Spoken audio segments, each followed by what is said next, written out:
Hey everyone, welcome to the Manitoba YBN interview series. My name is Cody and I sit on the committee. Today I get the pleasure of interviewing our next guest. She's the president-elect for the IBAM and the director of digital operations at MIG Insurance, Susan Gilbert.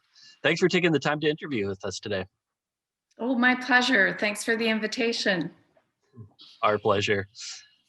Before we get into your insurance career, tell me a bit about your background. How did you grow up? Well, yeah, sure. I grew up in a relatively small town in Ontario, outside of Toronto.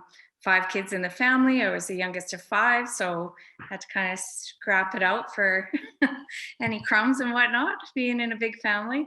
And I guess in those days it was, we kind of we all grew up kind of the same way. Everyone played on the street together. We really didn't have an awareness that there was people who had more than others or whatever. But I think it really hit home for me that, I guess there was a different way that I wanted to approach my life going forward if I had an impact to be able to, or an opportunity to be able to do that. We had an unfortunate event in our family. My father passed away at the age of 50, and my mom moved from Woodstock, Ontario, to Portage la Prairie, Manitoba, with one of my sisters and myself, because we had like a big age range in the family. So 3 of us moved to Portage la Prairie, and hence ended up in Manitoba. So I guess I would technically be considered a boomer, just to put some context to that demographically. And I guess I saw firsthand with my mom trying to figure out how to now be a single parent and look after the 2 of us who were, like, when we moved, I guess we were 12 and 13, and what that looked like for her. And I thought, maybe there's a way I can have an impact to thing one. I think what was in my mind early on was, how can I help her? But also I think it gives you the opportunity to say, okay, that's really crappy. Life does give you lemons sometimes, and it depends what you do with them. And so that probably was a little bit formative for me of how I've approached not just my career, but life in general. That's definitely a great way to look at life too. Is you don't just give up. You make whatever it is out of what you're given. Exactly.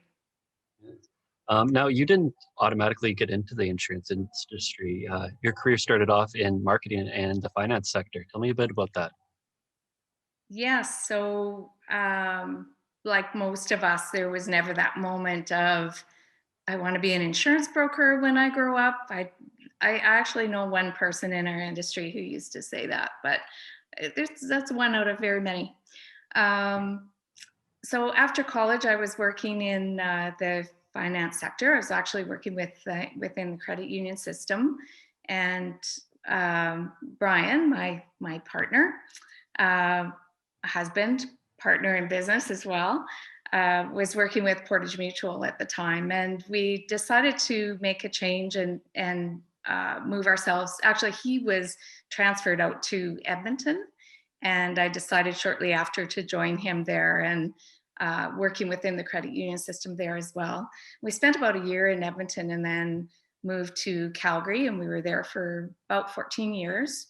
So in that time, I was kind of in positions within the credit union system, and working with Credit Union Central and helping to, I guess, elevate other brokers, working with credit unions to help elevate them in their marketing efforts and consulting with them individually, and kind of decided at some point that maybe I can do that on my own and in my own little consulting company. So I did do that and did that for quite a few years, and then joined McKim Advertising for probably the last 2 years before we actually started our family. So both he and I started businesses at about the same time, which is just something you should never do, is both give up full-time income and launch 2 new ventures. But his business that he started as a broker, an individual broker, but then that morphed into a broker management type company very similar to what MIG ended up being when we moved back to Manitoba.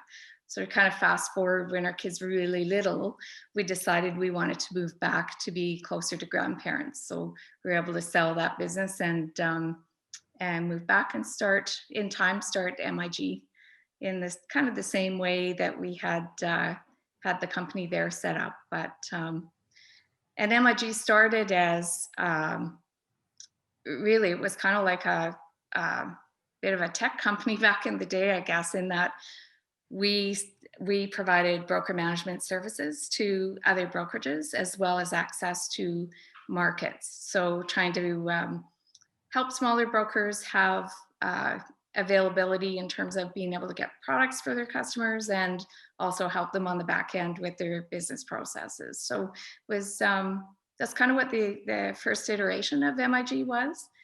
And as that evolved, we actually, some of those brokerages started to look to us to as an exit strategy. So we started to go into a bit of an acquisition mode and bought quite a few brokers in a row. And then that became what kind of, as you see MIG now, before our last evolution into the Westland group here.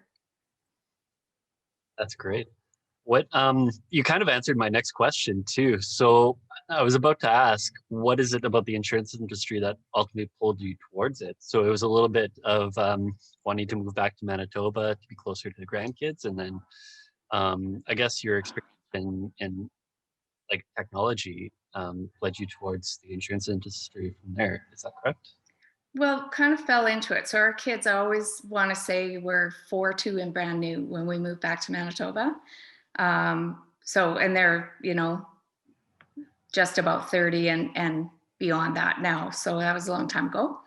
But for us, it really would have been a very difficult transition to try and have our small family and make this transition and whatnot, and me working in the ad industry. It just wouldn't, I traveled a ton with my job and it just wouldn't have been a good fit for us. And so at that point, I decided that it probably worked better for me to be helping Brian in MIG and starting to help with back office processes and that type of thing with MIG. And then it kind of morphed, I guess, as the business grew. You know, and we had acquired these other brokerages, it came time to put all of them under one brand. So I was able to put my marketing hat back on and say, well, what does that look like? How do we pull all of these brokerages together under one brand and move it forward? So early days, that was kind of I would say that would have been in like 2007-ish, somewhere in there, maybe a bit before that we started a rebranding process. And started with the MIG brand across the network. And then I would say it was probably, we were probably closer to, trying to think how many years ago this was, might have been like 7 years ago that we really kind of doubled down and said, okay, what does it look like to be a digital brand in the marketplace? And by that, I don't mean like a digital platform. That's not what MIG is. It's more about if the assets that you have can live well in the digital space, they're going to transfer fairly easily into the terrestrial space as well. So if it lives well digitally, we can empower our employees more, we can empower our customers more and have more tools for them to be able to do the job that they want to do to get done. You know, if they come on site and they want to get something done really quickly, they should be able to do that. If they need the help of a broker, they should be able to get that as well. So that was kind of the digital transformation for us, was offering I guess a world where insurance is, as we like to say, simple, easy, and clear, that it's a little more clear cut of how you go about accessing our products and our people. I'm definitely going to be getting more into technology with you a little bit later in this interview because I'm very interested in speaking to you about that. But in doing some research on you before this interview too, I read a really powerful quote from your biography. I read, "The difference between impossible and the possible lies in your determination."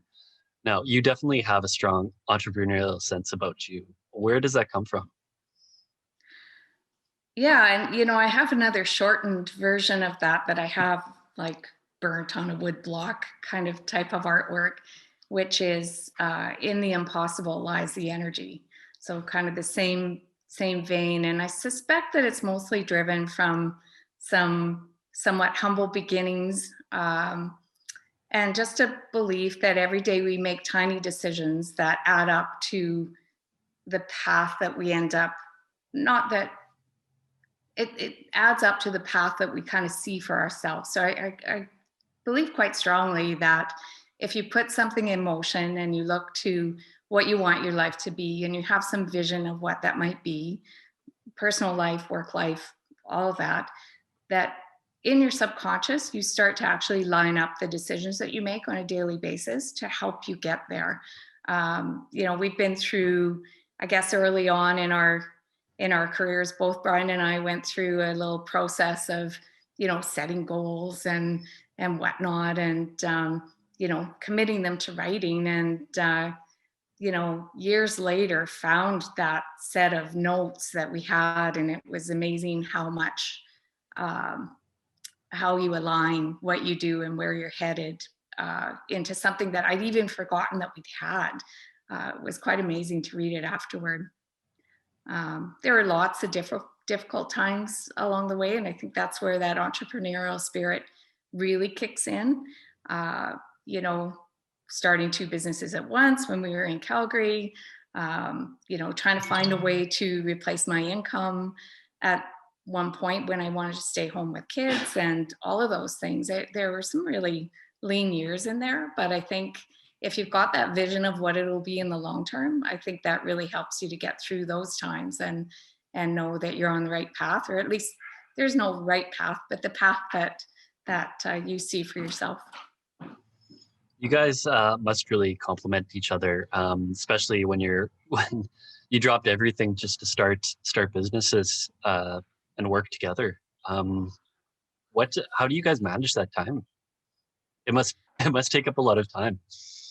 Yeah, it's interesting because even working in MIG and certainly now as part of the Westland group, we actually work on really different things. Brian is like the finance guru. He's the one who has a pulse on the business performance on a regular.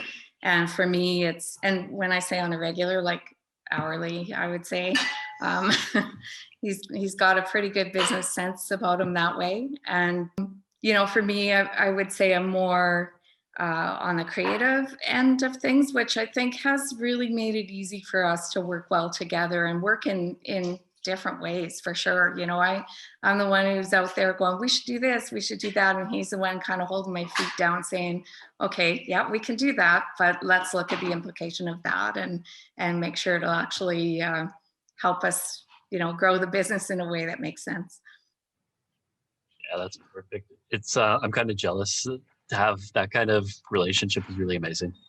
It's been quite the journey, that's for sure. I know lots of people say, oh, how could you ever work with your husband? But, we work on such different things. And I think also if you have a certain passion about what you do, I think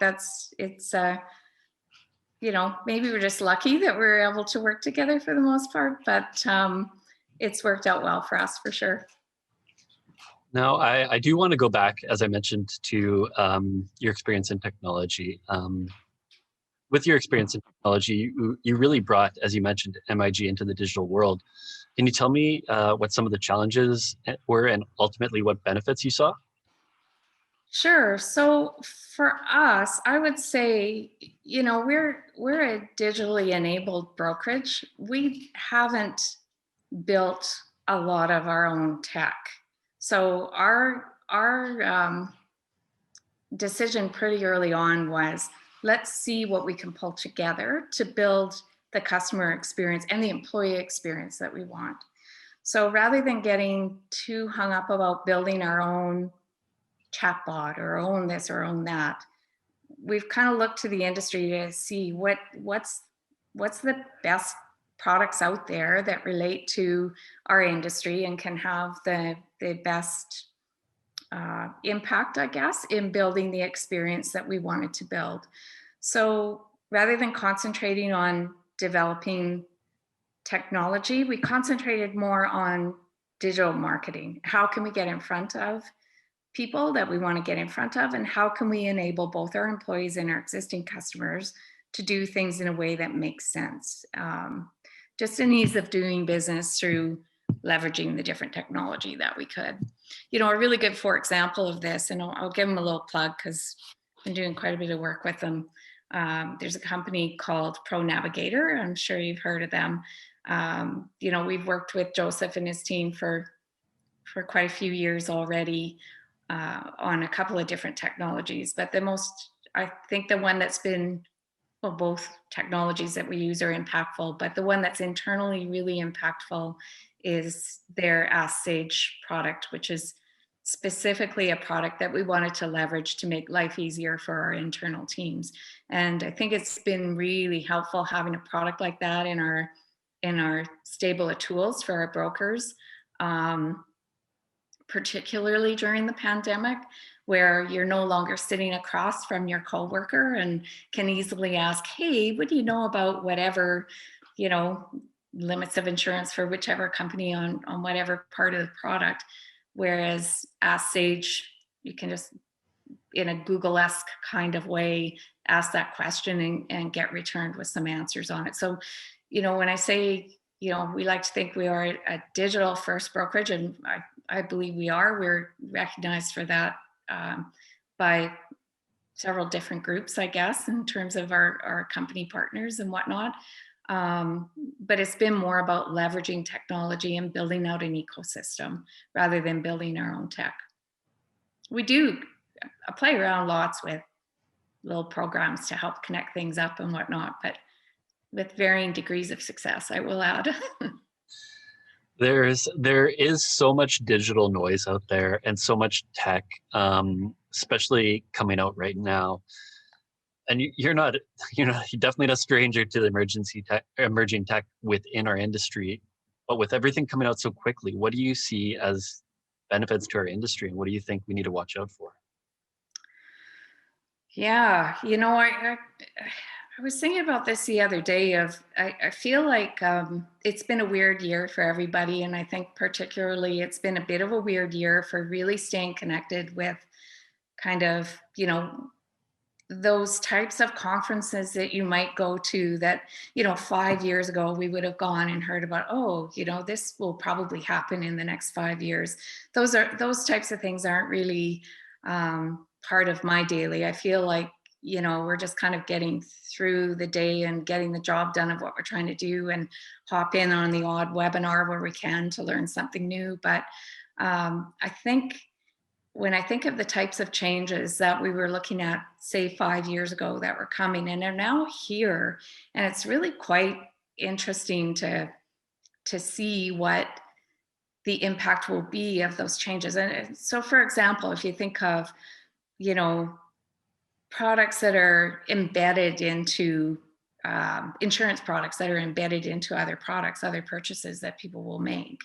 Like, for example, you know, at some point, will autonomous vehicles have the insurance built right in? We know Tesla's already, you know, looking at that. Now you're insuring component parts. So what does that mean about insuring the people?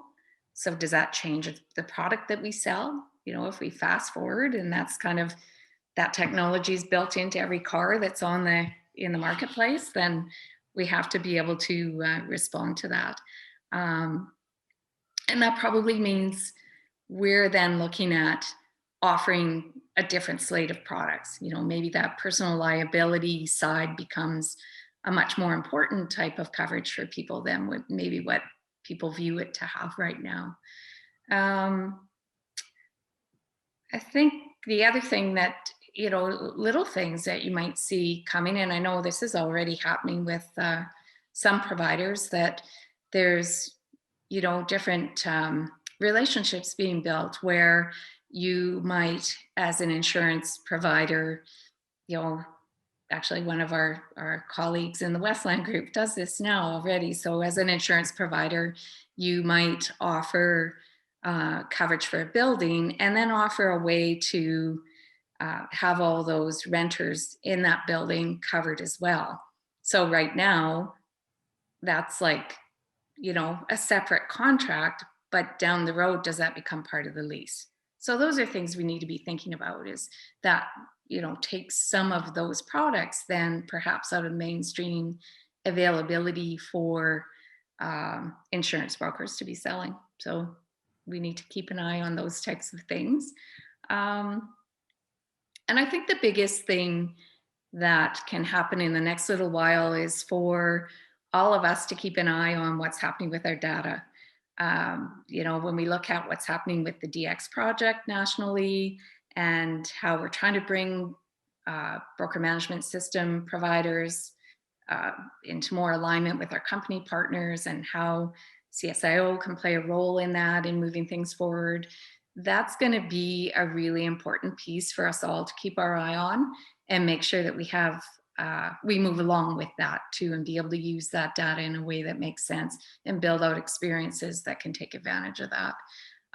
It's still clunky, right? Like it's getting there, but it's still, there's still a lot. We have, a couple of products that run off of APIs, and they're not perfect yet. There's still a long way to go. So, but will we get there? Absolutely. And when we get there, we better be thinking about that front end experience and how we enhance it to take advantage of that for our customers. And then I guess the biggie that we all need to think about in our industry is, what's the impact of climate change on environment? It feels like that's out of our realm in the broker channel, that's more of a reinsurance type of problem. But I feel like there is some future proofing that needs to be done at every level to really understand what that looks like. It was funny when you were mentioning. I was just about to ask you a question regarding data when you brought it up. And do you feel like there should be more regulations on data, or do you feel like there should be more data sharing between companies to be able to release better technologies to enhance the customer experience, make it easier? Yeah, that's a tough one, because it's a trade-off, right? If we're thinking, like really thinking outside of the box of even what's happening now and how we would leverage different data points. Like, already we've got different products that are leveraging some of that, pulling together points of data to be able to easily get to a rebuild value, for example. So that seems fairly benign, I would say. But when you get into, there's technologies now. Actually, I think some of our travel insurance partners have already launched this, where you might have a payout on your travel insurance almost before you even know that something's been canceled. Your first notice might be money in your account, using that kind of technology where you're pulling a lot of data points together and through smart contracts and being able to do those payouts in real time. So, I guess it's like anything else, is that you have to look at what the benefit is and the offset to that. But, I think in the short term, the bigger problem is using the data that we all already have access to and the customer has allowed us to have access to, and making sure we keep it clean and some integrity in the data, that when it is flowing back and forth, that it's actually something that's usable when it comes back in. Yeah, no matter what kind of data that we're using, it always has to be transparent to be able to. Everybody needs to know what's going on. Yeah, for sure. Now, you of course were part of the MPI negotiations. Can you tell me a bit about what Yes. that was like? I can tell you a little bit about what that was like. Yeah, obviously there's, it was quite the process, as you know, and it was a real pleasure to work with the team that was there representing brokers in Manitoba. Grant Wainica and Brett McGregor, the three of us were kind of the front end of that, but there was certainly lots of people helping to inform that process and really help us have a sense of where we needed to take the negotiations. And I think the biggest piece that was most helpful in really keeping our eye on the ball of what we needed to accomplish was IBAM's efforts to make sure they were really listening to our members and keeping a pulse on what was happening and what the thoughts were out there. And if, we knew it's a negotiation, you're not going to get everything you want.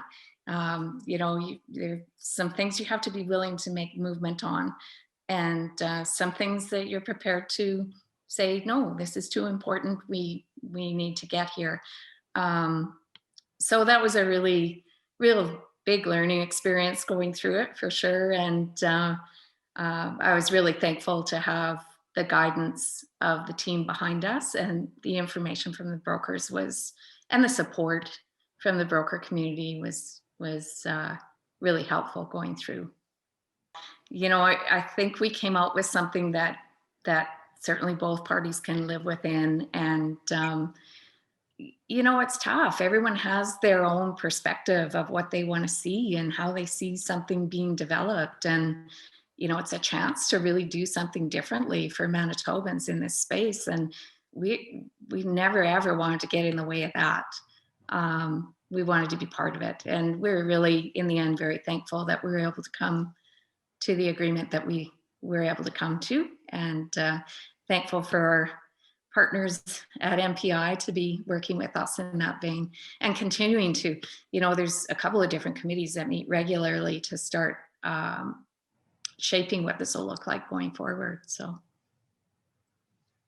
Now, you are, of course, the incoming president-elect for IBAM and have sat on the board for a few years. What benefits do you see of being involved in organizations outside the brokerage? Yeah, and that's a good question. I think, there's some of them we've probably already talked about, being able to have a pulse in what's happening in the industry. My husband, Brian, was president of IBAM. He was also president of IBAC. And through that process, we've met friends from across the country who will be friends long after we're no longer involved in the insurance industry. But what that gives, it gives you that network of people to share ideas with. And it also gives you exposure to some different ideas that perhaps you wouldn't necessarily think about on a regular basis. And I think, that's a really, to be able to have that broad perspective of what's happening in the industry. As I say, some of the things that we started worrying about a long time ago with MIG were because we had the privilege of, hearing what some other markets, not even in Canada, were dealing with, and what was happening in the UK, and, how they kind of lost control of the broker channel for a while there. I understand it's coming back around, but, so it gives you a bit of a sense of what do we need to be doing to future-proof our business and those around us as well. Yeah, and I think just the opportunity to compare some best practices with other brokers. It's a weird industry. I'll just say it right out loud. And I think everyone in the industry agrees that, we're a weird bunch. We all kind of get along and like to be in each other's space every once in a while, even though we're competitors. And it's a pretty unique industry that way, I would say. I do think there's a lot more idea sharing that goes on in our industry than many. For the very short time I've been with the YBN, I've met some really great people, and I really like meeting with them and just bouncing ideas off of one another, just to get what I may not see, what's going on in the industry. It's nice to hear from other people, and maybe some things that you've missed or changes that you missed. It's nice to be a part of. Absolutely. Now, what would you say is the proudest moment in your career? And on the flip side, what's the most challenging? Yeah, I would say, there's a couple of things that I would note that would be considered proudest moments or proudest eras. I don't know how you want to view that, but it's pretty cool to start a business from scratch And, we've got some team members who have been with us from early days, and they'll remember who we were way back when and how we started and the different evolutions that we've gone through. But it's pretty neat to see that develop and grow, and neat and a little bit unnerving sometimes to know that you're, kind of responsible to make sure the livelihood of this group of people continues on. But we've got a pretty great group of people who work with us at MIG, and that's probably a big, I don't know if it's a proud moment, but it's a moment of, wow, this has been pretty cool to start from just the two of us to having this kind of work family that's developed out.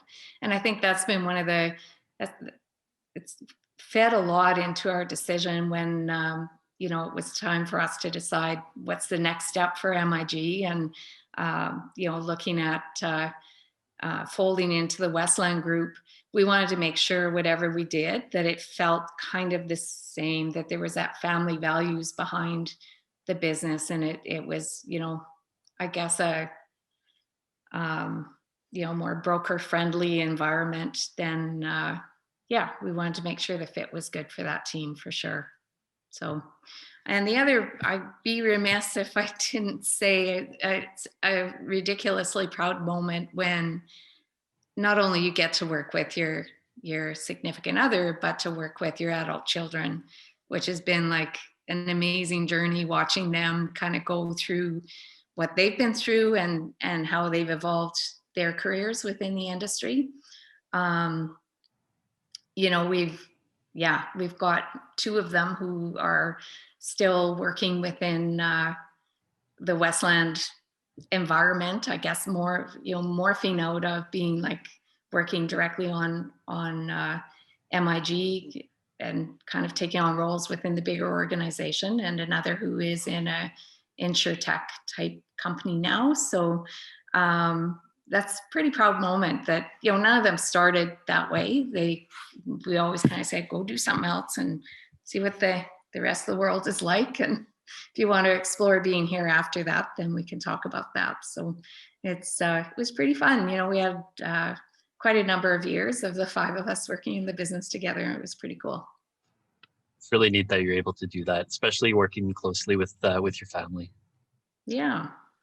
It's different though. I feel a little bit bad for significant others at times, because there's, even though we're all still, in the insurance industry, there's tends to be a lot of insurance talk at the dinner table, which is probably pretty annoying. But anyway, they're very patient with us. Now, as you mentioned it, MIG took that next step. What are some of your goals for the future? Yeah, so the immediate goals are, my transition to Westland has been to help, I guess, have some input into what the future state of Westland will look like. So I get to work with a group of highly motivated people who are in the midst of defining that future state, and how do we pull together what technologies and what experiences to make Westland national brokerage that pulls the best practices of the brokerages that have come under the Westland umbrella, and come out with the best experience for employees and customers that we can in the end. And so that's the near-term goal, is working with the team and looking at what that looks like. So it's been really interesting. It's called their Regenesis project, and it's really looking at everything and how we best facilitate the sales and service of insurance. So it's been pretty fun to be part of that. I'm nearing that stage of retirement, I guess. I'm not sure what that looks like for me. I'm getting closer to that age, and I don't really see myself not being involved in something for quite some time. Just not really sure what that looks like. I'll be helping Westland as long as they see value in that, I guess. And we look forward to both Brian and I look forward to the day, though, that we can say, you know what, time to slow down. I mean, you know, you work all your life, and hope that you have a plan of what that looks like for retirement. And I think we have that kind of figured out. But I also see a hand in, or opportunity to keep a hand in helping um, small businesses, perhaps brokers, but in that small business realm, on the strategic planning side of things, and how can you look at changing your business practices and experiences to have a better outcome for your business. And I keep my hand in a couple of different innovation groups to be able to keep a pulse on that. So I think, you know, I can see that being kind of a part-time thing after I do retire. I think I'll want to keep my mind a little bit active in that space for a while. And then probably well, immediate to long-term goals is just always time with family. That's very important to me.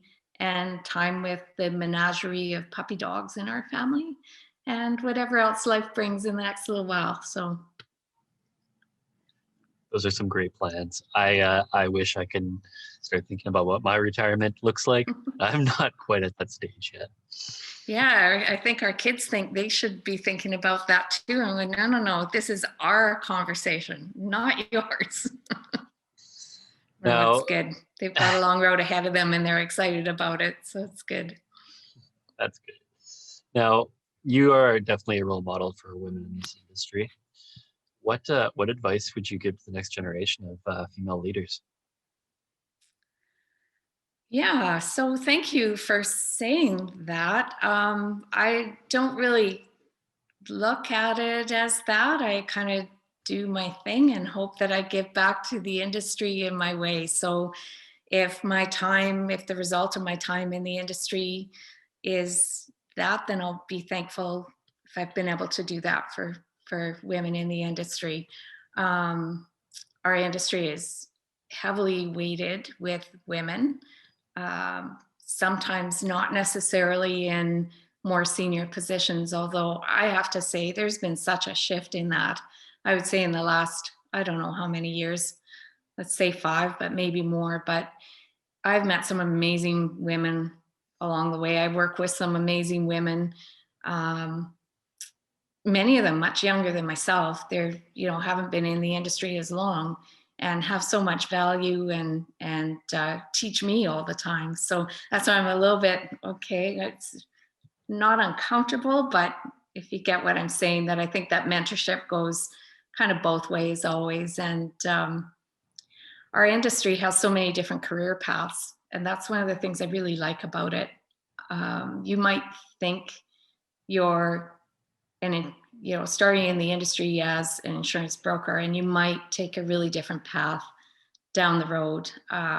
There's just a myriad of different careers that can happen within our industry for sure. And I guess I would feel that the biggest advice would be not to feel constrained in a role, and be open to some of those ideas, that there might be a way to move within the industry that seems a little less traditional perhaps. And I think that gives people a chance to add value to their own career as well as for their employee or their employer. If you look at it as don't stop learning, keep your eye on how you can keep learning and evolving, and look to opportunities that are available to you, then that brings, as I say, brings value to any employer, and can also help advance your career. And I think probably not to lose sight of what it is that you're trying to do. Like, what is the goal of why we're working? And is it simply to be working, or is it to enable something for our families or our pets or whatever our own situation is, our friends, whatever's important to us, and to keep sight of that and keep finding balance in that.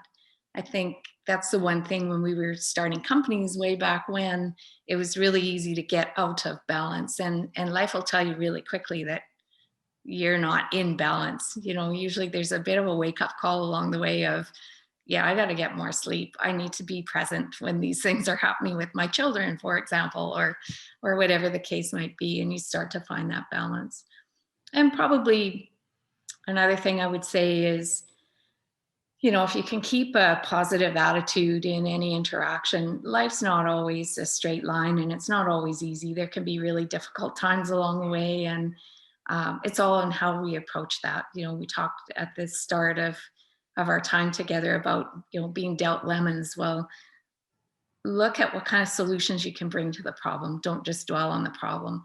And I think sometimes we're too quick to say, I don't like how this is, you need to fix this, instead of, I don't like how this is what I can do to help fix it. And if we can take that approach, then, I think that's probably a good step forward for anyone in their career and help build whatever, the next iteration of that brokerage or wherever you're working, whatever that looks like. And I think if we can approach it in that way, that's going to help build a positive work environment for people. That's some really amazing advice. I as you mentioned, speaking of difficult situations, with the insurance market the way that it is right now, what advice would you give to this generation of brokers that have never seen market conditions like this? Our business is so relationship driven. And I think one of the things I've seen pre-pandemic is, and I'm not sure what exactly drove some of these decisions, other than trying to have processes that maybe are less hands-on. I don't know if I'll explain this properly, but I think there's been a real move away from that people part of it when we're, like, for example, when we're interacting with our companies. And certainly this, we're a digital first brokerage, but I can tell you those people relationships are still paramount. We can use the technology all day long to help facilitate and help empower and help make decisions and provide information. But let's make sure we're getting the people side of it right. Use the technology to help support what we're trying to do in our relationships with people. And I think what we're seeing now is a lot of companies that kind of took that view of, no, we're going to, go here to access, underwriting or whatever. They're kind of going back full circle to having underwriting teams and really understanding how important those relationships are. And I think the pandemic has probably really brought that to light of how we need to stay connected with the people side of our business, because in the end, that's kind of what we're about. I agree, and I think the pandemic just made it. It showed everyone how important it is to have like interactions like this, because just being in the dark and not having anyone around, it starves you for conversation sometimes. Yeah, for sure. And I think, that empathy piece that we always as a broker should be aware of, whether it be for our fellow employees or our customer or the company person on the other end of the phone or whatever that looks like, the ability to put yourself in someone else's shoes and know that, we all have a day where things might not be perfect, and let's work together to try and get a solution going. I think that's probably, the pandemic has probably brought that to the forefront of, we need to hop in and get something happening here. And sometimes it is facilitated more because we have the opportunity. Everyone's using Zoom or whatever, video conferencing much, much more than we ever would have before. It would have been, I'm going to send an email and my email may not reflect exactly how I'm, meaning to say this. And it takes that I guess the personal touch out of it to some extent. But yeah, so I think that's a big piece that we can all take away is, even though we're trying to get more business done through technology, let's not forget about those connectivity pieces and really understanding what our customers need and our fellow employees and our company partners. Yeah, definitely. When the pandemic hit, the most important thing for me was to reach out to my clients, because just to see what exactly they needed in terms of resources from me that I could provide to them to help them move their business and keep it alive. Yeah, for sure. And you look at how many businesses have really pivoted, and it's been amazing to me to see what's happened with some of our commercial clients and how they've carved out some unique ways of making a living. And yeah, it's been pretty fascinating to watch that take place. A lot of innovation for sure. Oh, definitely. It's really neat to see. It really shows how quickly businesses can evolve in these situations. Yeah, agreed. Now, we always end the interview with this question. What advice would you give to young brokers to help them thrive in their career? So advice that I would give to anybody, I guess, is approach your day, your work life, your home life, whatever, with a curiosity. Um, be curious. And I think through that, we can only just keep learning and finding new ways to do things, new ways to connect. Um, you know, if you're curious, those types of things that are coming on the horizon they won't be surprises to you. You'll have read about them and you'll understand what the impact might be. And even if you're not quite ready for them, you'll be starting to think of how you can get ready for them. I think that's a really big piece, is not to just say, well, this is what we've always done, so that's what the way we're going to do it and that's how we're going to continue on. Just be curious about other ways that you could approach the business of insurance, I guess, and life in general. I think it's important too. I guess it's always been the case, but it seems even more important now to make sure you do a little bit of work on your personal brand and make sure you're connecting with people in a way that you want them to think of you as, which should be your authentic self. But sometimes if we're not willing to put that out there, then people don't really know what we do represent and who we are and what we stand for. So I think that's important, to really work on personal brand. And I would say, I'm going to give a little plug here for YBN. Engage with others and find out what giving back to our industry can do, and how you can work with others and learn from each other, and to leaders in our industry, give your young brokers some time and space to be able to do that. We've I think always have had someone in the YBN and don't have right now. So we're kind of out there looking for who can hop in and help. And it's probably pretty tough to expand the network when you guys can't really be doing as many in-person things. But I think that's really important for people to think about, is how can they, thing one, give back to the industry, which is always a good thing, but expand um, your own network within, and YBN's a great way to be able to do that. So little plug for you guys. Well, if you do know anybody that's wanting to join, currently have openings. Perfect. Well, thank you, Susan, for doing this with us today. I would like to do this with you again sometime in the future. It was really a pleasure speaking to you today. Really nice speaking with you too. It's an interesting time that we're living through right now. I think history is going to look at this quite differently than we do. I think we're just all kind of keeping the wheels on and getting through it. And, there's a sensibility that comes with that. Is this just what we need to do? But I think looking back on it, it's going to be extraordinary that we lived through this time and, still eked out a living and did the things we needed to do and found the ways to do them. So, yeah, I really appreciate your time today. Really nice to Thanks. spend it with you. It was nice spending it with you too.